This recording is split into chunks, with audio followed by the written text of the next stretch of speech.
我手里的这把琴陪伴我已经20多年了，因为它就是时间长了的原因嘛，现在这个琴的音色就特别有那种吸引人的那种声音。我每次演奏它的时候，我自己也有不一样的一种感觉。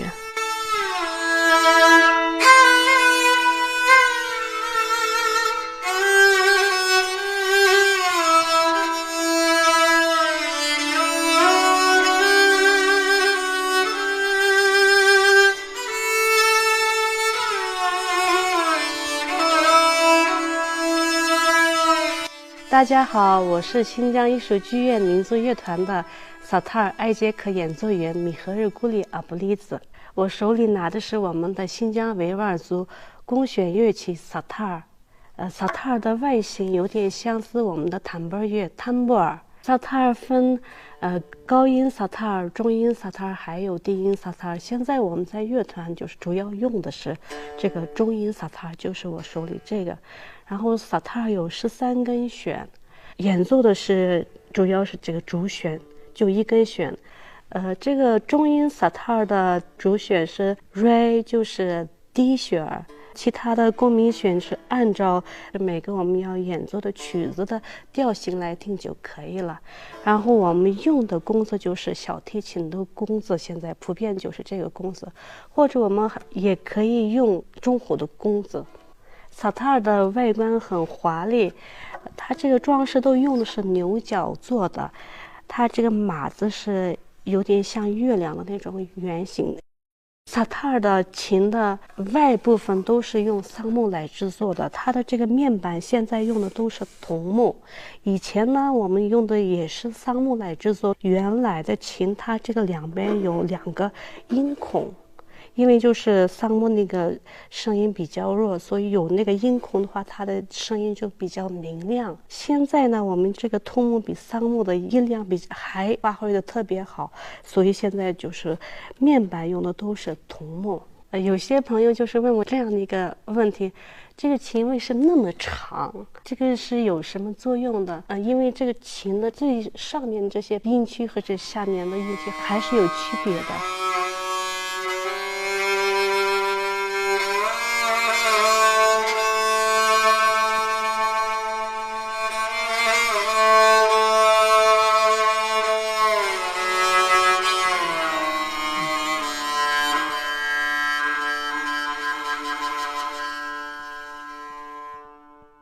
刚才就是那个音色，一拉就是那种骑在骆驼上漫步在沙漠里的感觉。萨塔尔是在12木卡姆中是最重要的一个乐器，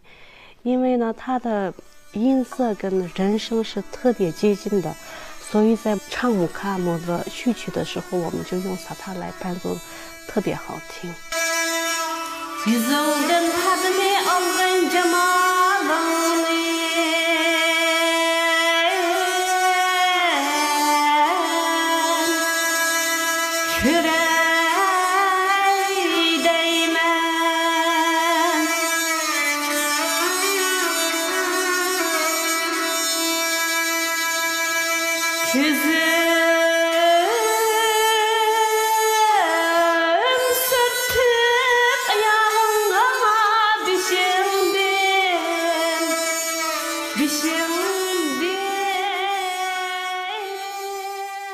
在日常生活中，现在普遍的用的很多，因为以前不是特别多，但是现在很多人认识萨塔尔，然后特别喜欢这个琴的琴声。萨塔尔女生、男生演奏的都有。就是12木卡姆我们提到的阿玛尼沙汗，就是把12木卡姆给我们传承下来的人物，她就是女的。我从小长大的环境就是我父亲是一个热瓦普演奏家，我母亲就是一个木卡姆传承人。因为我母亲在我的影响里，她自己演奏萨塔尔，然后就自己唱木卡姆，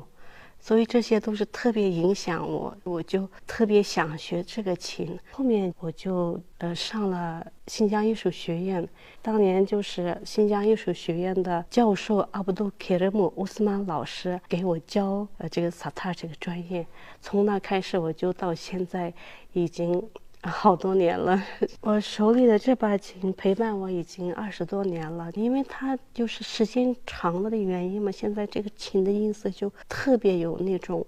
就是让人吸引人的那种声音。我每次演奏它的时候，我自己也有不一样的一种感觉。我从小就看到我母亲自己演奏萨塔尔、唱姆卡姆的，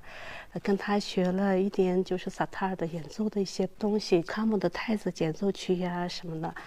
后来呢，我就是专门上了新疆艺术学院的这个萨塔尔专业以后，新疆艺术学院的教授，我的恩师阿卜杜克里姆·乌斯曼老师教我学萨塔尔。我记得我学的第一个曲子就是姆卡姆的一个简奏曲。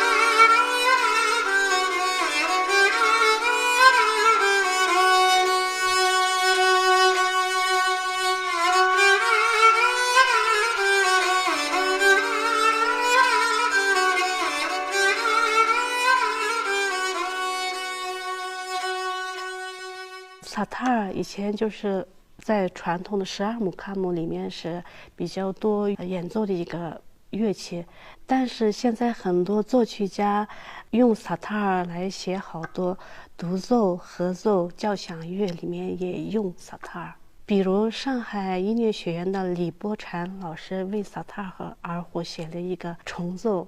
花儿为什么这样红》。